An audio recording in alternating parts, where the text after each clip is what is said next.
Bismillahirrahmanirrahim. Assalamu alaikum viewers. I am Mohammad Ibrahim on the platform of Dimensional Physics. बेटा आज हम discuss करेंगे chapter number 7 first year physics oscillations exercise short questions. तो आइए students start करते हैं। बेटा फर्स्ट शॉर्ट क्वेश्चन आपके सामने डिस्प्ले पर है। Question 7.1 name to characteristics of simple harmonic motion. First of all, simple harmonic motion is to and fro motion in which acceleration is directly proportional to displacement and always directed towards mean position. For example, mass spring system, simple pendulum, etc. So बेटा सबसे पहले तो ये oscillatory motion की type है। Second, अभी मैंने आपको बताया कि एक्सेलरेशन जो है वो डायरेक्टली प्रोपोर्शनल होगी किसके स्टूडेंट, डिस्प्लेसमेंट के। Next, acceleration of a body performing simple harmonic motion is always directed towards mean position. अगर आपके पास मैस स्प्रिंग सिस्टम है या कोई सिंपल पेंडुलम है तो जैसे ही आप उसको डिस्प्लेस करेंगे एक्सट्रीम की तरफ तो एक वक्त आएगा कि जैसे ही उसकी डिस्प्लेसमेंट बिल्कुल ज़ीरो हो जाएगी तो वो मीन पर आकर रुक जाएगा और वो अपने एक्सट्रीम से हमेशा मीन की तरफ आएगा, राइट साइड से भी और लेफ़्ट साइड से भी। Next, total energy of an object performing simple harmonic motion is always constant. Total energy students जो है वो कांस्टेंट रहेगी, जैसा कि आपने 9th में पढ़ा कि मेन पोजीशन पर बच्चों जो मैक्सिमम एनर्जी होती है वो हमारे पास काइनेटिक एनर्जी होती है, जबकि एक्सट्रीम पर जो हमारे पास एनर्जी होती है वो पोटेंशियल एनर्जी होती है। तो याद रखिएगा स्टूडेंट्स कि total energy of an object performing simple harmonic motion is always constant.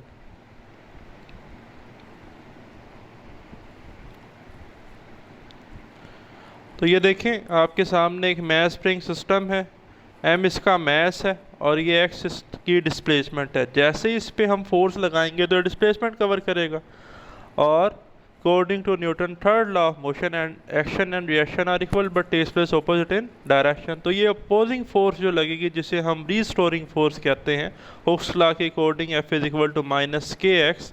तो आप देखें कि एक्सट्रीम पर गया, एक्सट्रीम से मीन पर आएगा, फिर एक्सट्रीम पर जाएगा, तो इसमें टोटल एनर्जी क्या रहेगी, कांस्टेंट रहेगी। सेकंड, जितनी ज़्यादा फोर्स लगाएंगे उतनी ज़्यादा डिस्प्लेसमेंट करेगा। It's mean force is directly proportional to displacement, also acceleration is directly proportional to displacement and directed towards the mean position.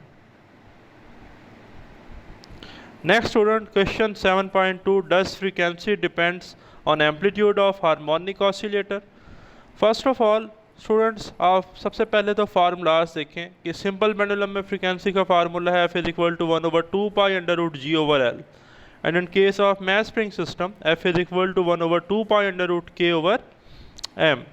तो बेटा सबसे पहले the frequency of harmonic oscillator does not depends upon its amplitude. Reason क्या है, देखिए simple pendulum पे gravitational acceleration और length पर डिपेंड कर रही है, एम्पलीट्यूड के साथ कोई रिलेशन नहीं है। जबकि in case of mass spring system तो आप देखें कि स्प्रिंग कांस्टेंट और मैस पर डिपेंड कर रही है, तो एम्पलीट्यूड पर डिपेंड नहीं करती।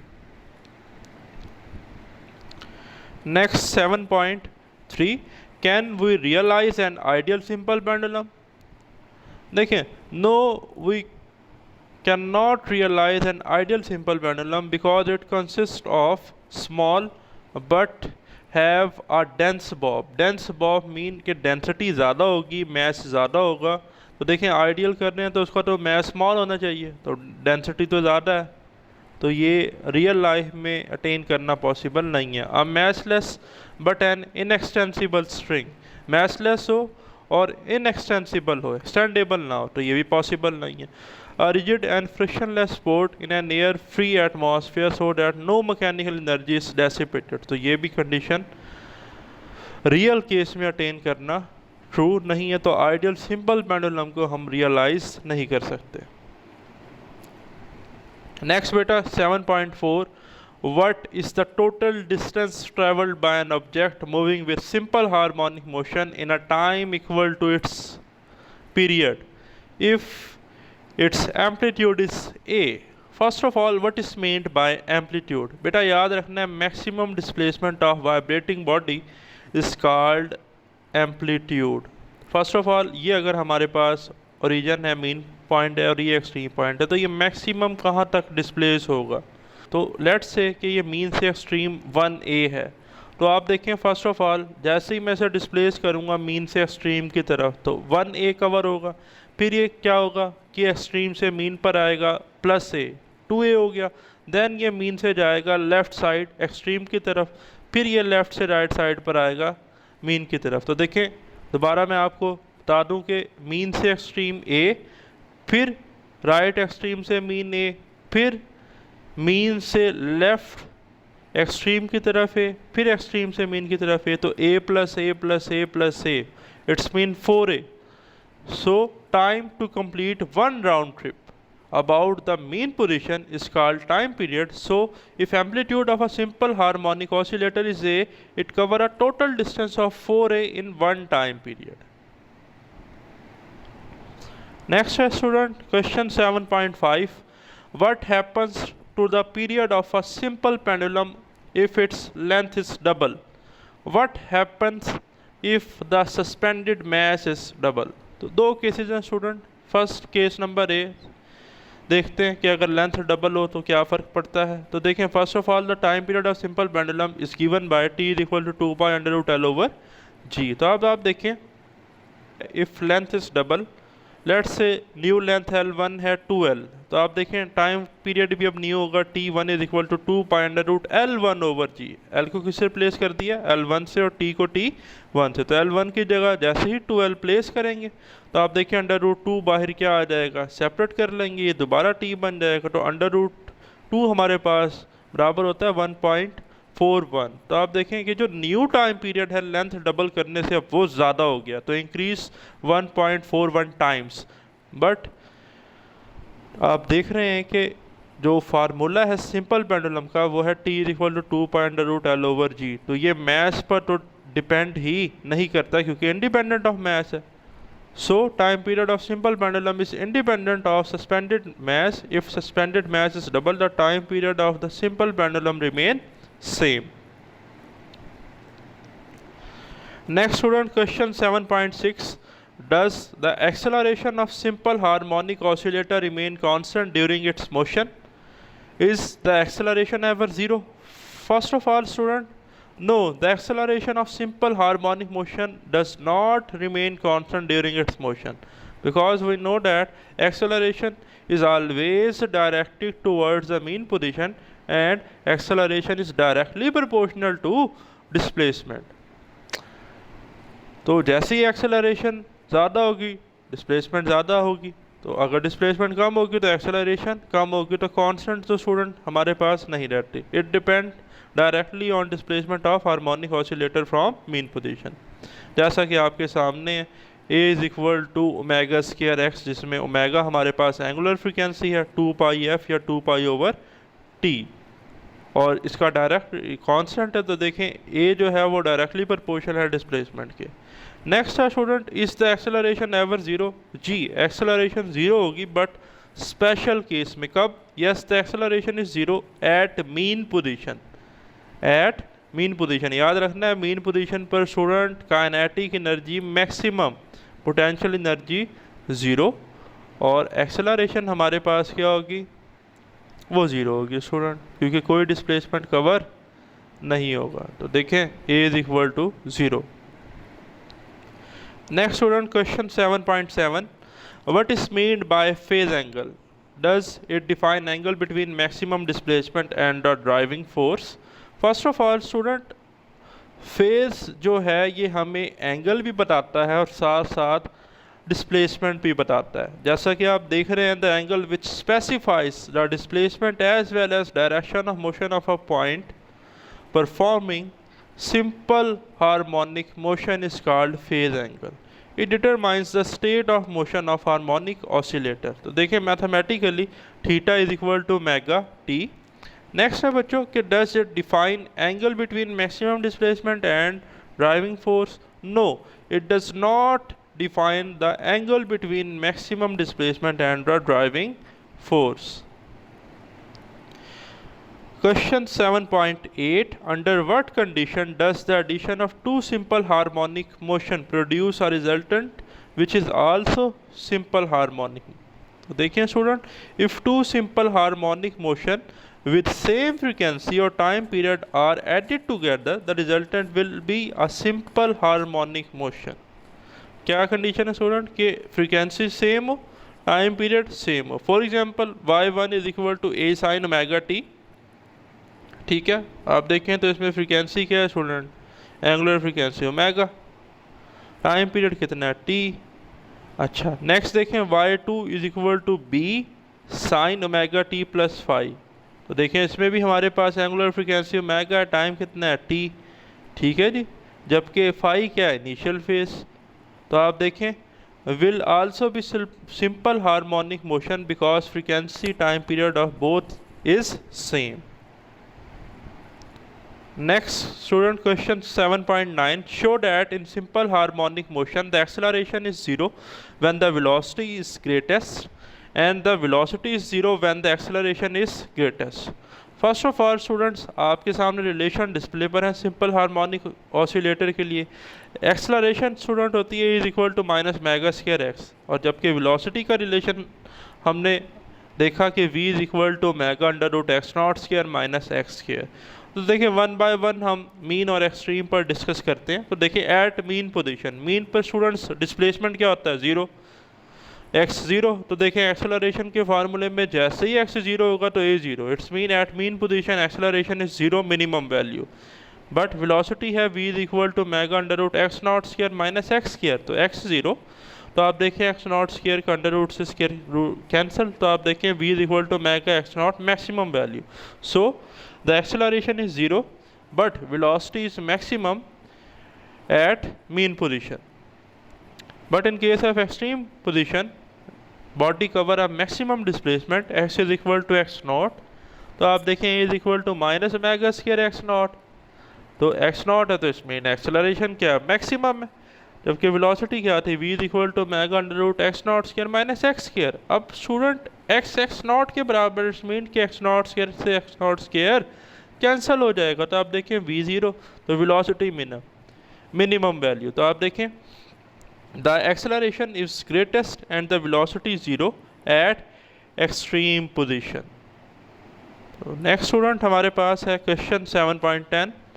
in relation to simple harmonic motion explain the equation y is equal to a sin omega t plus phi and b is equal to a omega square x. First of all देखिए इस equation में y is equal to a sin omega plus omega T plus phi, ये क्या है देखें. This equation describe the instantaneous displacement. Y क्या student, instantaneous displacement of object performing simple harmonic motion. A क्या है स्टूडेंट, एम्पलीट्यूड. फाई क्या है students, initial phase. Omega हमारे पास है angular velocity, angular frequency 2 pi over T. T क्या है हमारे पास इसमें स्टूडेंट, टी हमारे पास है टाइम पीरियड. तो total omega T plus phi क्या है, इंस्टेंटेनियस फेज. जबकि in case of A is equal to omega square x the equation describe the instantaneous acceleration of an object performing simple harmonic motion. A is the instantaneous acceleration while omega is the angular frequency and angular velocity 2 pi over t and x is equal to instantaneous displacement.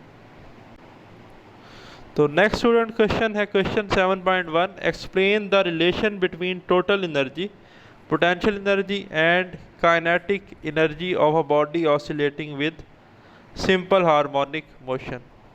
For an object performing simple harmonic motion, the total energy is the sum of potential energy and kinetic energy. जैसा कि मैंने आपको शुरू में short question में बताया, total energy is equal to kinetic energy plus potential energy. देखें the total energy remain constant in the absence of frictional effect. Kinetic energy and potential energy are interchanged in continuously from one form to another. देखें जैसा कि मैंने बताया था at mean position the energy is totally kinetic energy. Kinetic energy maximum होती है, potential energy क्या होती है students, zero. But in case of extreme position the energy is totally potential energy. Extreme पर kinetic energy zero, but in between extreme and mean position, energy is partially potential energy and partially kinetic energy. तो mean और extreme के दरमियान student कुछ potential energy होगी, कुछ हमारे पास kinetic energy होगी। देखें ये आपके पास एक कर्व है, ठीक है जी, डिस्प्लेसमेंट एनर्जी के दरमियान। तो आप देखें सबसे पहले इस ब्लू लाइन को, ये ए स्टूडेंट्स हमारे पास एम्पलीट्यूड लिखा हुआ है। तो देखें ये ज़ीरो जो है ना ये मीन है, ये साइड हमारे पास एक्सट्रीम है, ठीक है जी। तो आप इस ब्लू कर्व को देख रहे हैं, ठीक है। तो देखें ये कर्व मैक्सिमम है मीन पर, ठीक है। कौन सी एनर्जी है ये? Kinetic energy. इट्स मीन पर काइनेटिक एनर्जी मैक्सिमम होगी, जबकि आप देख रहे हैं एक्सट्रीम पर इसकी वैल्यू स्टूडेंट हमारे पास ज़ीरो है, ठीक। देखें दोनों एक्सट्रीम पर इसकी वैल्यू मिनिमम ज़ीरो है। But in case of dotted line, red colour की जो लाइन आपके पास है स्टूडेंट, वो आप देखें ये क्या बता रही है? Potential energy. तो देखें मीन पर पोटेंशियल एनर्जी ज़ीरो, जबकि एक्सट्रीम पर जो आपके पास है वो पोटेंशियल एनर्जी मैक्सिमम है।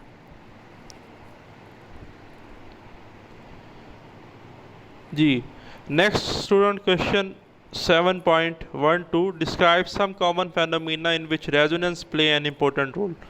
First of all student resonance क्या होता है? देखें एम्पलीट्यूड का ग्रेजुअली इंक्रीज होना रेजोनेंस कहलाता है। अब आप देखें रेजोनेंस क्यों इम्पोर्टेंट है इतना। देखिए resonance play an important role in following common phenomena like tuning a radio. Radio कैसे ट्यून होता है? देखें natural frequency of AC in the radio receive is made equal to the frequency of desired broadcasting radio station and we can listen to desired radio station through resonance। देखिए frequency जो है student हमारे पास natural frequency वो match हो जाती है किसके साथ student? Frequency of desired broadcasting radio station. तो by adjusting the natural frequency with desired frequency resonance will be produced। Also swing in a park are pushed after a fixed regular interval of time and amplitude goes on increasing gradually through a resonance। अच्छा जो हम घर में food गर्म करते हैं microwave oven में, उसमें भी क्या होता है जी? जो हमारे फैट्स हैं, वाटर मॉलिक्यूल्स हैं, वो क्या करते हैं? अब्जॉर्ब करते हैं इलेक्ट्रोमैग्नेटिक वेव्स को, ठीक है। और उसकी मदद से जो हमारा फूड है वो हीट अप हो जाता है, जिसकी वजह से वो वेल कुक भी हो जाता है और हमारा खाना गर्म हो जाता है। तो देखिए the electromagnetic wave produce in a microwave oven have wavelength of 12 centimetre. अच्छा ये स्टूडेंट MCQs भी आ जाता है। 12 centimetre at frequency of 2450 megahertz. तो ये भी स्टूडेंट बड़ा फेवरेट MCQs है, आपने मार्क कर लेना। The fat and water molecules in food absorb these electromagnetic waves through a resonance and help in even heating and cooking of food। Next student in the stringed musical instrument, for example कोई guitar है उसे tune करना है, ठीक। तो जो frequency है enclosed air column की वो किसके बराबर होगी? स्ट्रिंग फ्रीक्वेंसी के। तो तब रेजोनेंस प्रोड्यूस होगा, एम्पलीट्यूड ग्रेजुअली इंक्रीज होगा, तो हमें लाउड म्यूजिक जो है वो सुनाई देगा। Next student question 7.13 if a mass spring system is hang vertically and set into oscillation why does the motion eventually stop। देखिए कोई भी रियल लाइफ में स्टूडेंट हमारे पास मैस स्प्रिंग सिस्टम है या सिंपल पेंडुलम है, अगर हम उसे डिस्प्लेस करते हैं मीन से एक्सट्रीम की तरफ, तो एक वक्त ऐसा आता है कि उसका एम्पलीट्यूड कम होता रहता है और वो दोबारा अपनी एक्चुअल मीन पोजीशन पर आ जाता है। ऐसा देखें क्यों होता है? First of all real life में रियल केसेस में डिफरेंट फैक्टर्स हैं, डिफरेंट अपोजिंग फ्रिक्शनल फोर्सेस हैं। फ्रिक्शन, एयर फ्रिक्शन हो सकती है, एयर रेजिस्टेंस हो सकती है, अदर डैम्पिंग फैक्टर्स हो सकते हैं। तो when a vertical mass spring system is hang vertically and set into oscillation, it eventually stop due to friction, air resistance and other damping forces। The mechanical energy of a system gradually dissipate as a result of friction and doing work against the resistance and damping forces, so the motion of a simple pendulum is eventually stops. तो जैसा कि आपके सामने student display पर अब आप देख रहे हैं कि एक डायग्राम है जिसमें फ़र्स्ट ऑफ ऑल ये था हमारे पास वर्टिकली मैच स्प्रिंग सिस्टम, ठीक है जी। तो जैसे ही इसे डिस्प्लेस किया गया मीन से एक्सट्रीम इसमें ऑसिलेशन प्रोड्यूस हुई और देख रहे हैं with the passage of time इसकी जो डिस्प्लेसमेंट है कम होती जा रही है, ऑसिलेशन कम होती जा रही है। एक वक्त आया है कि ये बिल्कुल, ये अगर देखा जाए इस पोजीशन के अकॉर्डिंग, ये बिल्कुल अब मीन पर आ गया है। तो डैम्पिंग की वजह से स्टूडेंट ये हुआ है, एम्पलीट्यूड में कमी आई है। तो thanks for watching this video, please like, share and subscribe my YouTube channel. Stay blessed. Amin.